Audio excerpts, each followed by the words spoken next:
Greetings friends and welcome to the Ice Spike ability guide.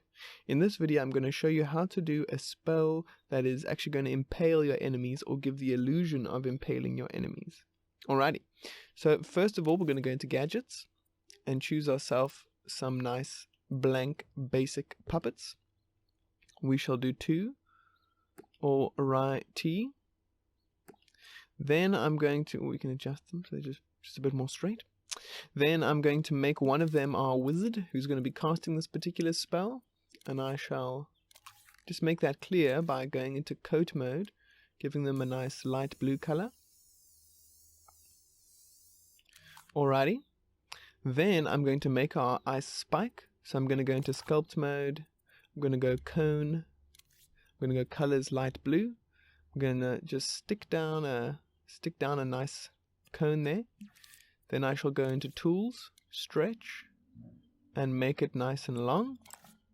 I can now make this smaller as I see fit, or maybe quite a bit smaller. Shrink. Nice spike here. Then I'm going to go shininess and make it quite shiny. Metalness, make it quite metal. And then glow, I'm going to make that maybe about 20% just so it has that nice magic look. Alrighty, it's looking good. Compared to the scale of the body, it's looking quite nice. So what I'm going to do is I'm going to have one spike for our wizard, and then I'm going to copy that and make another spike for our person who's going to be impaled. And what we're actually going to do is, because there's no way to shoot out a spike really and have it stick to an enemy in an effective way, you can make it so that when it hits something, it's no longer movable and it will stick in that position, but it won't actually like impale the enemy and follow along with them as they move. So how we create the illusion of being impaled is we're going to take our ice spike, we're going to go scope into our puppet, and we're going to go schwang, we're going to create like a little spike situation over here. And we'll create maybe 2 in there, and then we'll make another one in the over here. Then what we're going to do is we're going to make this invisible. We're going to make all the spikes invisible. And what's going to happen is when the spike is detected, I'm going to show you how that works in a bit. But basically, when the spike hits them, this one is going to disappear, and one of these ones is going to appear. So it gives the illusion of like impaling the enemy. Alrighty. So next up, we're going to actually go into our spike itself, and we're going to stick down a little tag. Press L1 to surface snap it. Then L1 and square, and we're going to move it so that the little white bauble is at the tip of it. You can also maybe rotate it ever so slightly and make it so that it's kind of hereabouts, just near the edge there. And I'm going to rename it Ice Spike. Ice Spike, yeah, baby. Alrighty. Then we're going to make turn this into an actual ability. So we'll go logic and processing, microchip, and we can call this Ice Spike as well, just for the sake of clarity. Alrighty, then I'm going to go keyframe and just give our wizard a nice cool swang, nice cool arm flick. Then I'm also going to go to gadgets, moves and output, and choose an emitter. I'm going to go time between emits 0, emit mode once, max emitted infinite, emitted object lifetime, we can make that 0.5 seconds. So these are just some tweaks for you there. Then the object to emit, I'm going to click on that so I get this nice line. L1 and circle, click on our ice spike, go into guides quickly, go grid snap, and we move it so that it's perfectly straight. Then we can turn our grid snap off. We can make adjustments to it using L2 and move that around, and then maybe make a few more just adjustments there. Then I'm going to press X on the keyframe so I see where the hand is, and then I'm going to adjust this so that it appears like in front of the hand, if you know what I mean. Alrighty. And this is where our little ice spike is going to be shot out from. Okay, cool. Then you'll want to increase the speed quite a bit. You want to make this pretty fast, otherwise it's going to drop. If you don't want to worry about your ice spike dropping, and you want to change some of its physical properties, you can turn off preview invisibility. Then you can go into it with O1 and square, and you can make it ignore gravity. So that way it won't, if you have gravity on, then you'll shoot it and eventually it'll go zzz, and it'll sort of fall away. But if you have ignore gravity, it'll just go straight forever at that particular speed that you have made it. Unless it hits something, then it'll sort of go rolling around in an anti-gravity sort of spiral. But yeah, that's for you to experiment with as you see fit.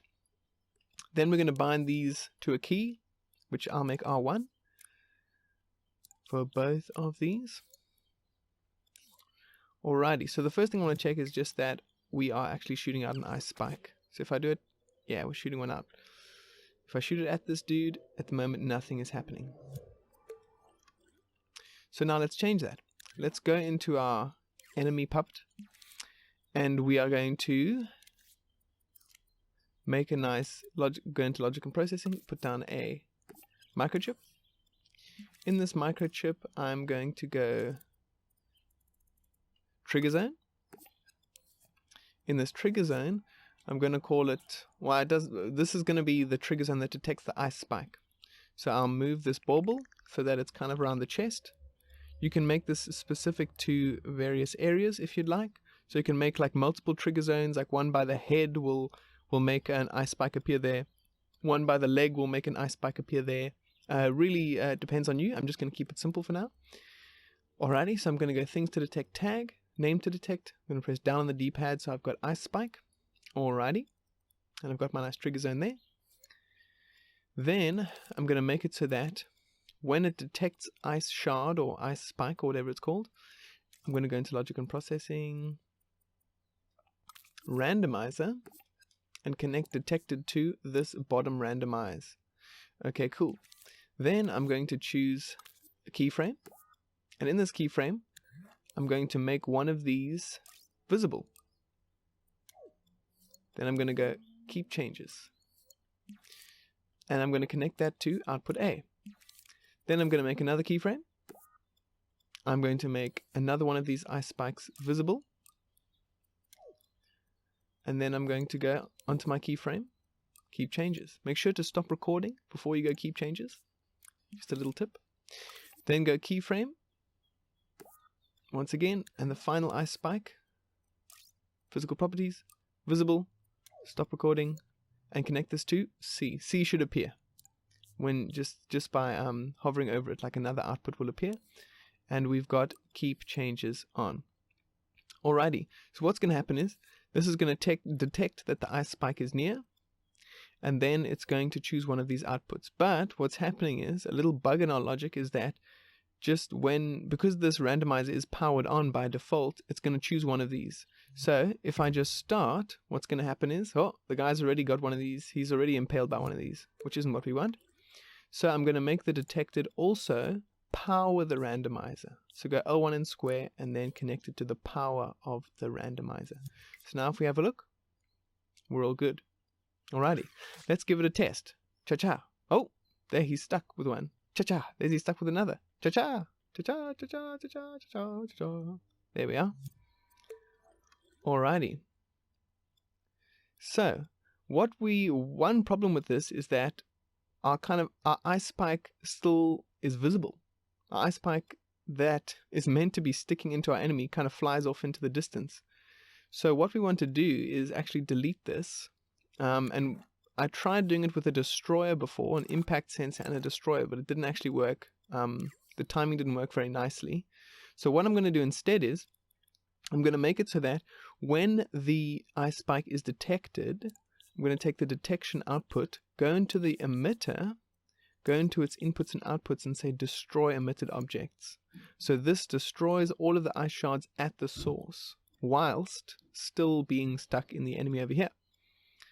Alrighty. So let's see what happens now. Cha, cha, cha, cha, cha, cha. So it's actually a pretty good system, because as it hits them, it looks like they're being impaled.